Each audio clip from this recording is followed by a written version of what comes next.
I was just looking for my name. I went to YouTube. And I was looking. I just typed in my name, and I wanted because there's a NFL player. I think he's on the Raiders, and he has my same name, spelled a little different, but it's, you know. So I went into it looking for that, but every time I would they would have a clip of them saying my name. You hear the crowd in the background. I was like, I don't want that. You don't want everyone cheering you on? Damn, now he suddenly wants it. No, I can't change it. It's stuck. Like, you see how you just said it? Like, a lot of people, it's just stuck now. So, but no, I found it was like Good Morning America, I think it was.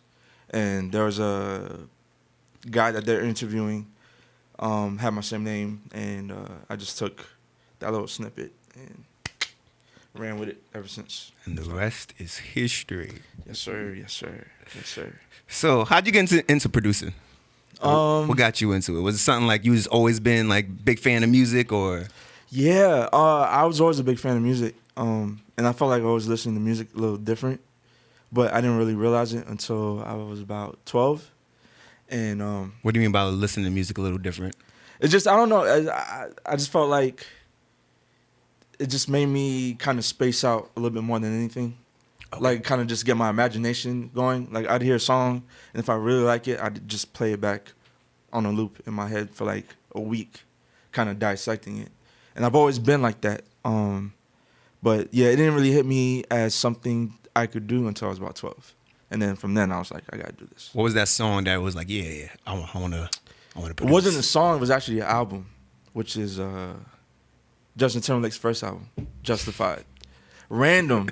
I know. I was expecting like Kanye Graduation or Pharrell or Jay-Z, Pusha T. He said Justin Timberlake.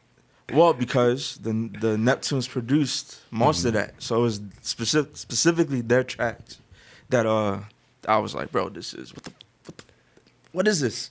So from then I was like, yeah, I gotta do this. So what was your first beat? Like, tell me the story behind that. Or like the first one, like first beat you remember. Like, do you remember like how that, like the melody of it, how the first beat goes? It was trash. It was terrible. It literally sounded like some Donkey Kong. It's the best way I can describe it.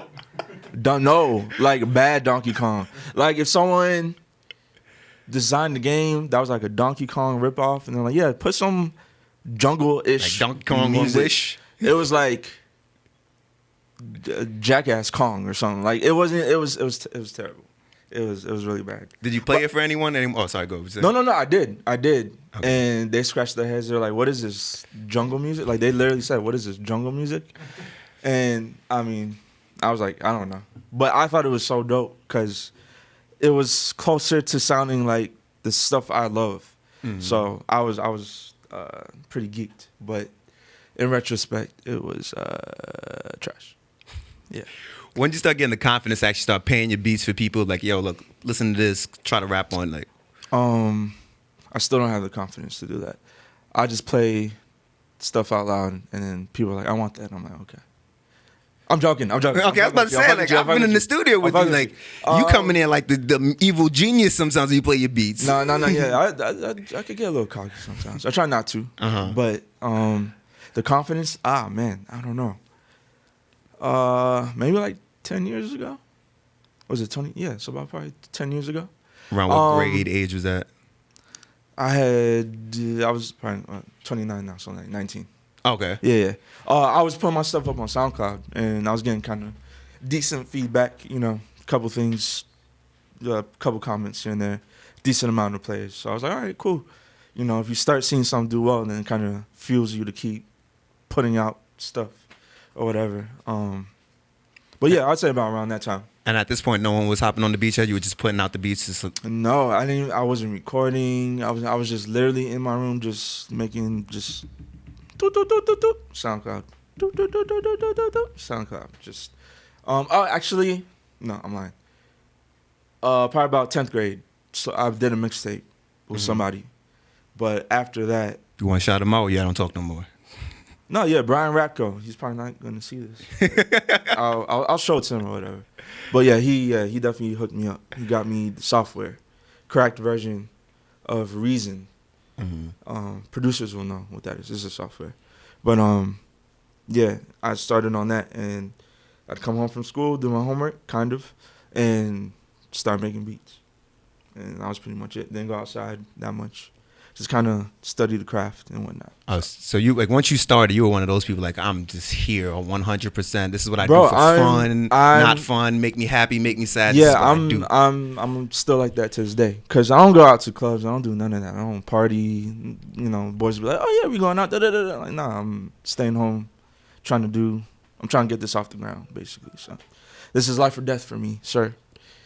Put it lightly, I will die doing this. Okay. The funny part is he's not kidding. I've literally seen this man in the studio. He does not play when it comes to his sessions. Mm-hmm. Like, where do you come up with the like? Because I've watched you, and it's always interesting to watch you come up with beats. Because like you come up with sounds out of nothing. Like I don't hear you like really like, especially in the studio. You don't hear you listening to other beats. Like all right, this is what the drum. Like I've watched you just come up with sounds just out of thin air, and that just amazes me. How do you do that? Like what's going on in your brain? How do you come up with that?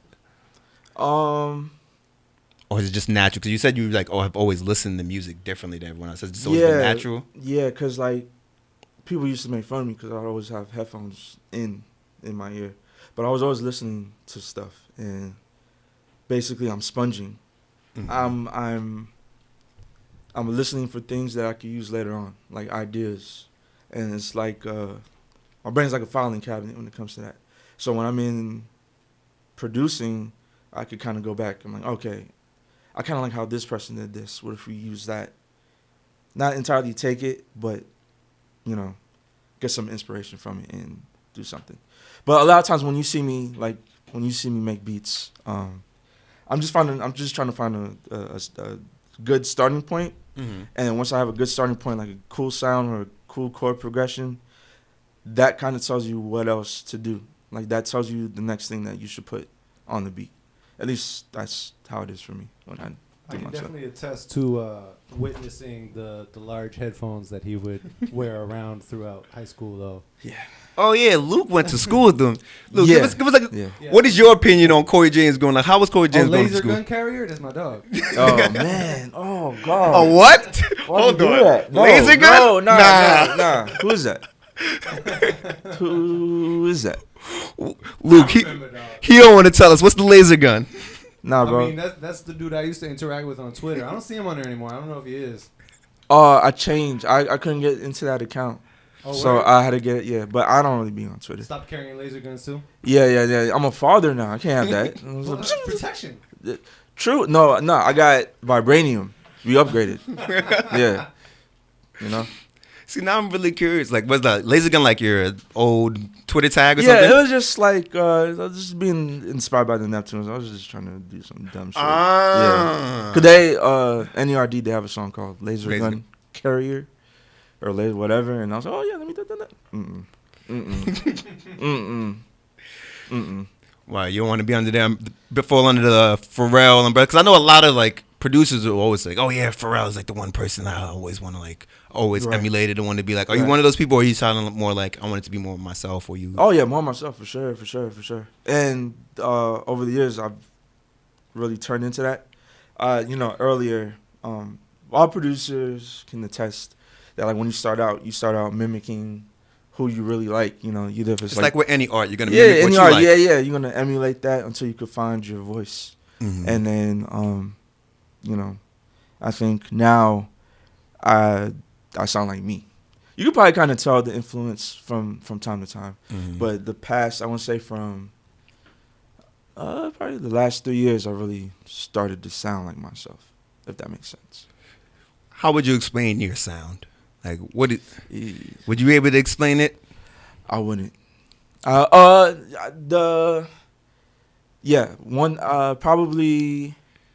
I like groove. I like bounce. That's really important to me. And cool, nice chords. So I think those. I remember we were in the studio the other day and like we were trying to make a beat together and like the first thing you said it before I did and I was thinking and like the first thing was like I don't want to use any 808s on this. I'm trying really hard not to. It's just for me personally, I was becoming too reliant on it. Mm-hmm. So I was trying to find. I'm trying to go back now instead of using 808s, just really making the drums knock. So the kick just boop, boop, boop, boop, and then the snare. So I'm just trying to really put the importance back on that. You know. So Yeah, because you said you don't really have a sound.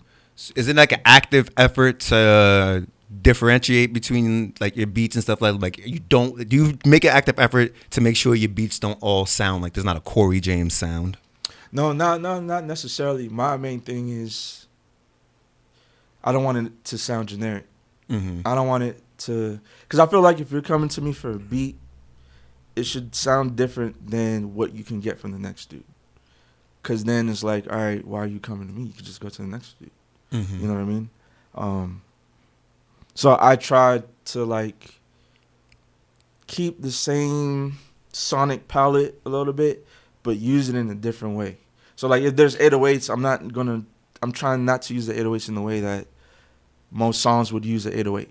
You know what I mean? I'm trying to either do like a low note and then like a super, like, I don't know. I'm just trying to make it different. So you'll be like, oh, okay, I know these sounds are familiar, but it's different at the same time, the way it's being used, you know? Okay. Because like anybody that I've looked up to musically, like that's what they've all done for me.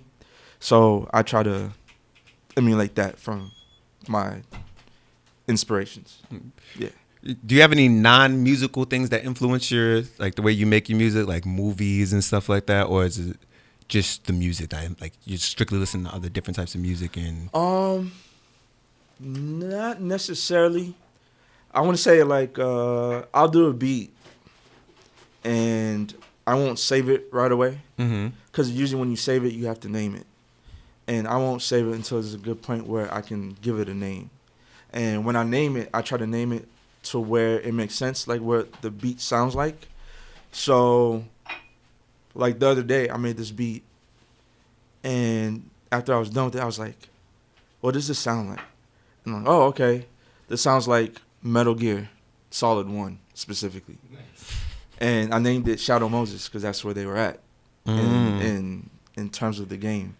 So it has that feel. So like my brain is just like a reference for other shit, basically. So but I don't go looking at a picture of Solid Snake and like make a beat off of that. You know what I mean? It's kind of the reverse way, if that makes sense. Okay, so you make the beat and then like as you listen to it, you're like, does this sound like an island? Does this sound like this sounds like bootleg Donkey Kong? Yeah, that's what I'm saying. I would call it like P Diddy Kong or something. Like I don't know, you know what I mean? I just like just weird random shit like that. I don't know. Okay. I'm weird like that. So a lot of people know you as kind of a beat maker, but how much do you put into actually like? Because I've talked to people who make music, and there's like a big difference between someone who makes beats and a producer. Yeah, big difference. So explain the difference, like in your definition, explain the difference to me. To me, a beat maker is just one that makes the beat or produces the beat. But after that, for them, it kind of stops there. Whereas a producer, they'll not necessarily always make the beat, but in terms of how people see it nowadays, they'll make the beat, but they'll also be more in on the creative process of like doing vocals or coming up with the ideas or the arrangement and whatnot. So a producer to me is a lot more hands-on. And I'd like to say I produce for sure. I like to give the person I'm working with like free reign. Okay. I might give them like a couple cues of what to do, but I let them do their thing, and then I'll come in and I'll edit that. I'm like, nah, you gotta. I don't like this line. Everything else but that line is cool. Like, or you need to say this line, or you gotta get this flow a little bit different. You gotta attack it from the left instead of the right. So I kind of come in and, I guess, clean up, I would say, and then take it from there, basically. As the producer, do you ever feel a little hesitant of kind of like giving your input in on a session or a song? Because, you know, sometimes artists can be sensitive. Do you ever feel Not like... when they're working with me. Really? Nah, what the hell? You never dealt with a sensitive artist or anything like that? Nah, nothing that I can remember. I'll be hesitant, like if I'm engineering, I won't say anything. I'll let them do their thing. If they ask, I'm gonna tell them. But I don't really in terms of that, I don't volunteer information because I don't know. It's tricky, it's iffy territory in that sense. So, but if you're working with me, I'm gonna tell you, I'm like, nah, that's not it. It's not it. Or we need a singer for that. Like, thanks for the reference, but someone else has to do that. So, You ever thought about putting your own project together? oh yeah, for sure. Lots of times I go back and forth with that a lot. But every time I try, somebody wants me to work on their project, and I kind of switch gears. I usually only really think of that when I have a lot of downtime, when like I'm not producing as much or whatever for other people. I'm like, you know what? I have other old songs. Let me redo the beat around them. Try to put something together, and then 50 things fall on my lap, and I'm like, all right, cool. Let me focus on these 50 things. So, but eventually, we'll get to that point, for sure. You actually touched up on something really interesting. I've always been curious about that with producers. Percentage-wise, how much would you say, percentage-wise, the beats you make are for your, like, self? Like, okay, I like these beats, I'm just making because I like to make it. Or are you going into it making it like, all right, I need to make beats that people are going to want to buy? That, for me, it shifts. So, probably 40% of the time, I'm thinking of, like, who can I get this to? Or I can't make it too weird sounding because I'm trying to get this out to somebody. But then the other 60% is, like, I don't care. I'm just going to make it whatever. Because I used to do that, thinking of, like, the artist in mind 100% of the time. But there's sync licensing and commercials and sport broadcasts that you could get these beats out to, you know. I have a lot of weird sounding stuff, like, I feel like a lot of the beats I was making the first half of the last decade was like commercial music. Like, no, you can't really rap or sing on it, but it's like ambient music and stuff like that. Yeah, like for a trailer, this would be cool, or for a Nike commercial, this would be cool. So ever since that, like, clicked in my head, I'm like, let's just make whatever. Are you secretly the lo-fi girl from YouTube? Huh? Are you secretly the lo-fi chick from YouTube? No, no, not at all. That'd be cool. But no, that's not me. But yeah, when you're producing, you can't just think of one thing. I think you got to think of the whole totality. You just touched up on something that a lot of people don't touch up on and think about. But like when people get into making beats, a lot of times they think, all right, cool, I got to make beats that people can rap on. But yeah, you were just talking about like movies and TV shows, travel, YouTube, and stuff like that. And it took me a while to even think about that. What got you thinking about that? Because a lot of people don't ever even think about that. They'll make it big just strictly just making beats for rappers and stuff like that. But they don't ever think of the side stuff. So how'd you get into that? Oh man, I think there's this website that someone showed me about 6-7 years ago, and the website is dedicated to finding beats or just pieces of music, not just instrumentals but like songs too, and they're looking for, you know, people to get in on the commercial. Hey, we need a song, or we need some music in the back of this reality show, blah blah blah. So someone showed me that, and from that point I was like, oh, there's a whole world of outside of just making beats for people. You can make it for commercials, trailers, whatever, jingles, whatever it is, you know. But yeah. What's the coolest one you've gotten so far? Like, what's the coolest placement you've gotten for one of your beats? I don't know how, because I didn't. This is a weird story.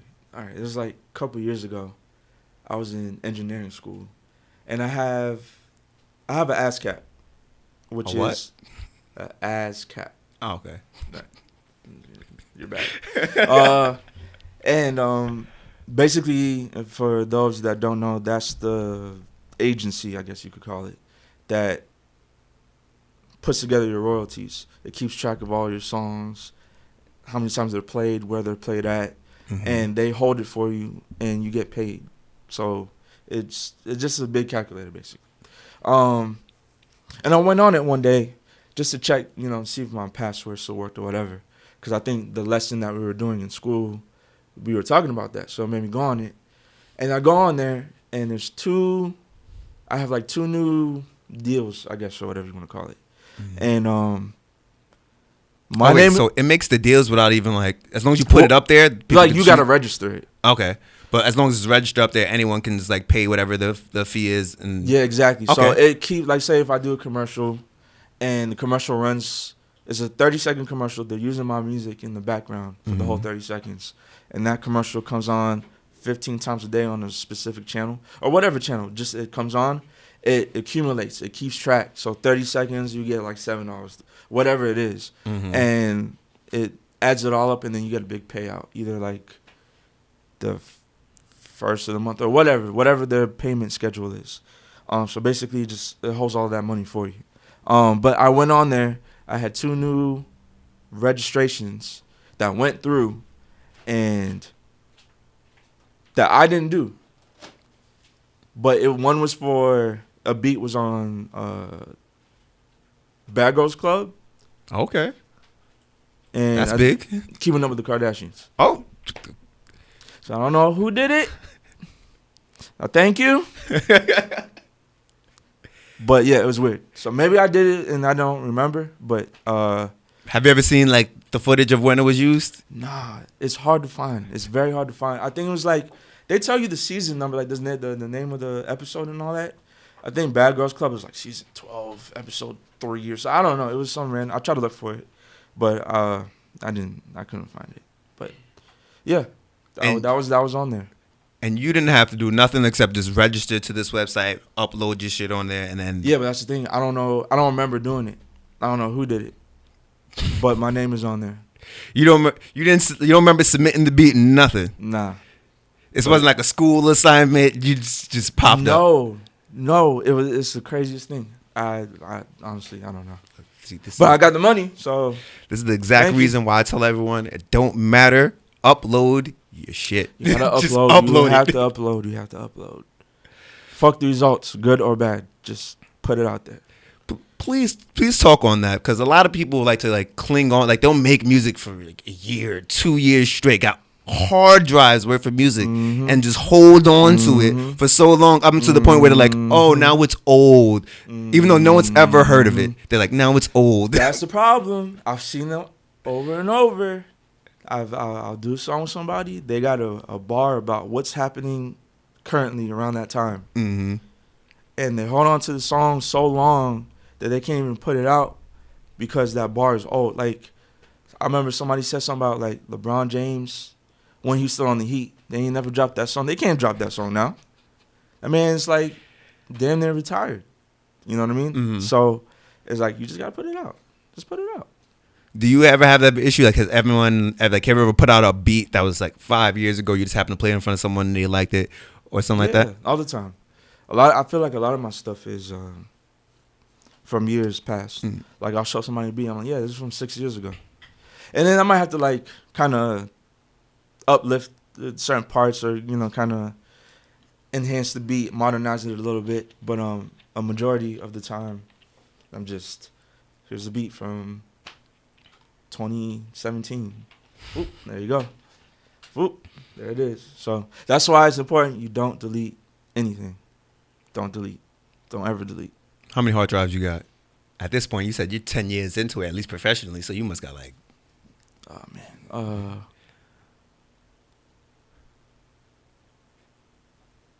Probably 5. Oh, 5. man, that's it?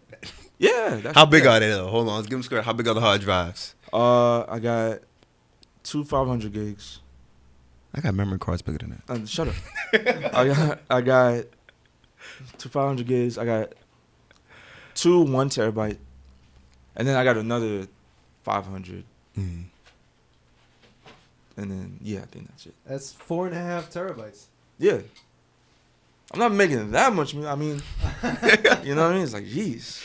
I don't know why. In my head, I picture Corey James is at home where like he's taking care of his wife and kids, but in between he's just like he's cooking breakfast and still just on the keys. That happens a lot of times. Oh man, especially when my kids were young, I had the harness, and I'd be literally at the keyboard standing up, just making a beat, rocking them to sleep type of thing. You know what it is, Danny? Is you and I deal in video, And so we're expecting so much more space to be filled. True. When you're just dealing with audio, it's not as drastic. Yeah, and a lot of my tracks aren't heavy like that. I feel like now I'm making like the most, like my sessions are the biggest that they've ever been. Mm-hmm. But usually I don't have a lot of stuff going on in my beats. So a lot of those sessions just probably like, the whole beat itself is probably like 12 tracks. 12, 15 maybe. But now I'm getting into like 25 because I'm adding like little things here and there and whatnot. Getting a little more cinematic, if you will. So, yeah. Man, fuck the music. The coolest part, I think. What is it like being a dad? Oh, it's great. It's great. I feel like I've always been a dad, but now my personality makes sense.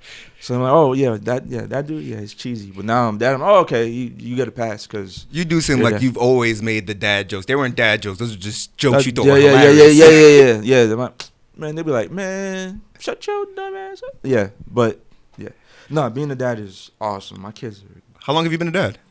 are almost 3 years. 3 years. How has it affected the music, the workflow, and stuff like that? Not too much. The only thing is now I'm more of a night owl. Cause I'll spend all day with them and I'll wait for them to go to sleep, and then I'll stay up till like 3, making music. Do you being just like when you put them to sleep, you just making lullabies for them, like the hip hop is lullabies? Nah, I don't even have speakers in my house. Really? I don't. Wait, what? Everything's on the headphones at home. Okay, that makes sense. Yeah, everything's on headphones at home. So I don't wake them You up. got like a little quiet corner. You got a quiet corner in the Yeah, house. I got my desk. I got my laptop stand, couple outboard gear on the desk on the side. Keyboard. Question: What, since you're relying entirely on headphones, what headphones are you recommending for that? Ooh, what I'm using currently are the Sennheiser. I think it's I already love it. HD 280s. I Love believe that's what they are. Yeah, Nice. they're pretty nice. The Germans do no wrong in The Germans. the do hardware know- department. They've already failed me vehicularly. Oh yeah, A Yeah. German car? that's surprising. It's like the one thing my dad I told had me. an Audi, man. I was whipping that bitch. Audi just. It sounds like your fault. It was my fault. Okay. It So I want to was. make sure. Like, people like to blame the car. This is a shit car. Like, you were probably driving like 90 in the middle of Pines Boulevard. I don't do that. I'm a safe driver. I'm the best driver I've ever seen, and I mean that. I mean, was it used? Maybe the dude. It was before you- used. The dude before you did. It was He used. was a little less responsible. Yeah, you know what? Yeah, because I got pulled over and they're like, I guess they did the history on the car, and they're like, yeah, you've been in an accident. I'm like, no, not me. The car's been in an accident, but I have never been in an accident. But yeah, I don't know. But I was just young. I wasn't ready for that car. Just negligence on my part. But now I'm in the Ford, good old American. So if something happens, we got the parts. Ain't got to fly it in from Germany. You know what I mean? Just go to you pull it. American cars are terrible. Like, I've only cars. in the '80s, that hasn't been true for 30 years. Bro, Right. my first car was a Pontiac Grand Prix, and that shit broke down. That's what Now I'm it's saying. a 01. I bet you still, when it's cold, I bet you still try to warm your car up. Hell no. We're in Florida. Why would I ever need to warm my car up? What year did you get that car? That car, I got it, 2013? So you were bitching about the 01 in 2013. Probably had no one taking care of it, no real maintenance. It was a 12-year-old car. I feel like 12 years, that should still be all right to drive. It should have lasted me With longer no than 2 maintenance? months. No, yeah, with no maintenance, it's crazy because on average we drive 10,000 miles a year, so that's 120,000 miles by the time you got it. Who the At fuck least. was driving that much? And you've had it since 2013? That car lasted me 2 months. Oh, That's what I'm saying. Like, that was the only Yeah, car. that was already fucked up. Don't blame America. yeah. Yeah, every time. But back to music, goddamn. American cars are shit. Whatever, bro. Hater. Fight later. Yeah. But German audio equipment, perfect, huh? What kind of interface you using? Neumann. No, what? Oh, that's German? Neumann, yeah. I didn't realize that. Yeah, that's right. Microphones, mine is TLN 103. I think I have a 102 at this too. Nice. Yes, I love believe. those. Yeah, those are Fucking crispy. gear nerds. Shut your ass up. I'll fight you right in this camera. No, I'm sorry. Don't talk shit about the gearheads, bro. You Yeah, get bro. shit done. This is life. Oh, yeah, bro. people don't appreciate the gearheads and the producer. Like, how do you feel like you get appreciated enough as a producer within like the music industry, and, like your peers and stuff like that, the artists? Do you feel like you get enough appreciation? Because you pretty much make the sound. Like the producer is the one who makes. Yeah, the rapper gets the credit and like they're the cool people, but the producer is the one who's really driving the sound of like the culture, pretty much. Yeah, nowadays, mainstream wise, yeah. Me personally, yeah, I'm cool. For me, it's never really been about me, Okay. the guy, the producer per se. I'm more in it for the song. I want the song to be bigger than anything. It's because when I make music, I'm making something bigger than myself. You know what I mean?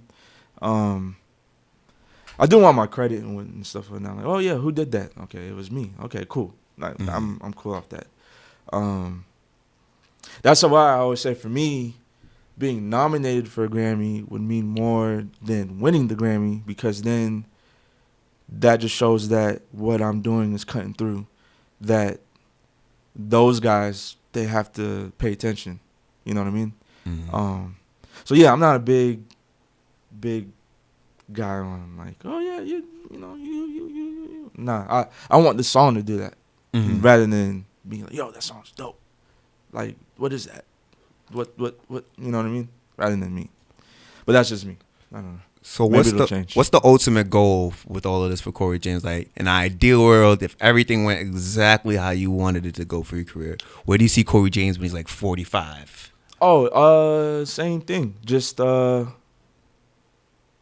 same lifestyle I'm living now, just more money. Just more money? Yeah, my ideal thing is to wake up, take my kids to school. My kids aren't in school yet, but like later down, take them to school, hit the studio, and then just come home to the kids, and then that's it. And then having my productions and music and all that really cut through. You know what I mean? And kind of, cause I'm in it for legacy. Mm-hmm. So that's it. Who's that dream collab? Who's that like one person like, yes, this is like, I've made it in life, career, everything. Once I've made at least one track with this person, like I've made it. I've fulfilled my dreams. They're not born yet. They're not born yet? They're not born yet. Explain. What do you mean? You haven't met, like, there's not one person where you're like, Not really. not like the Kendricks or nothing like that. I mean, that'd be cool, but it's not like, I need to do that. I like building up artists. Okay. Rather than just like, all right, like those guys are established, they got a sound.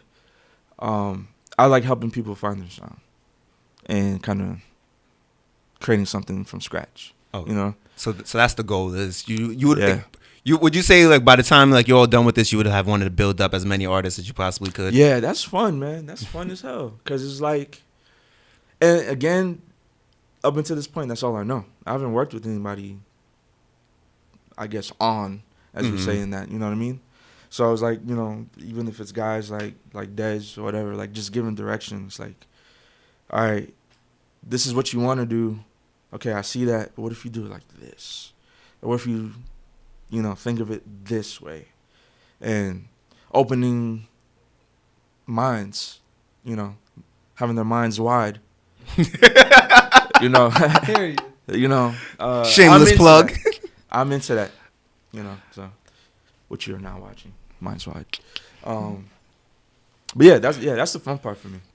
Cause like I would assume a lot of people that are in positions already, they're trying to chase a certain sound, and then that kind of would have to have me kind of conform to that, when it should be an even space where we could just throw ideas and just create weird shit and see what sticks. That's just me. That's my talk. Right. But I will say locally, I would love to do something with Luke. Ooh. Say less. Cause I'm really right now. I'm in not just let me just do a couple songs for your project or whatever. I'm right now. I'm on my Quincy Jones. I'm doing whole projects, like producing whole projects. Yeah. What you're saying right now. Nah, cause I'm with it. Don't tell him to relax. Nah. I'm with it. Cut this podcast short. 'Cause we got work to do. I'm with it. Hell yeah, bro. I'm with it. Any messages you want to give to the fans before we close out? Fuck the results, good or bad. Just keep your head down, keep working. That's it. That's all you got to do. When you put your head down and you keep working, you'll be great, and there's nothing anyone can take from you or that. And yeah, stay solid. That's it. I love it. Tell them where they can find you. Oh, on IG, primarily on IG. Produced by Corey James. CoreyJames. All one word.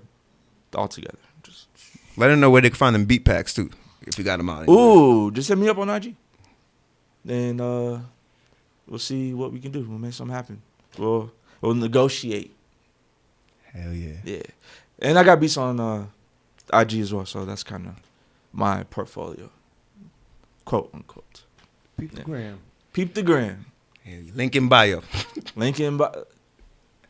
Kinda, yes. Link in bio. How you don't got a link in your bio? I mean, it's for a beat or like a song, like a remix I did right now currently. Okay, But, got you. Yeah. Got a link tree kind of guy. Nah. It's too much for me, man. It's like I gotta take care of kids and links and shit. Like You'll have an assistant soon. hopefully, about to say, please. Let's close this show off. Help me. I got you, Corey. I got you. We're going to talk business. Help me. Please. All right, y'all be easy. Peace out.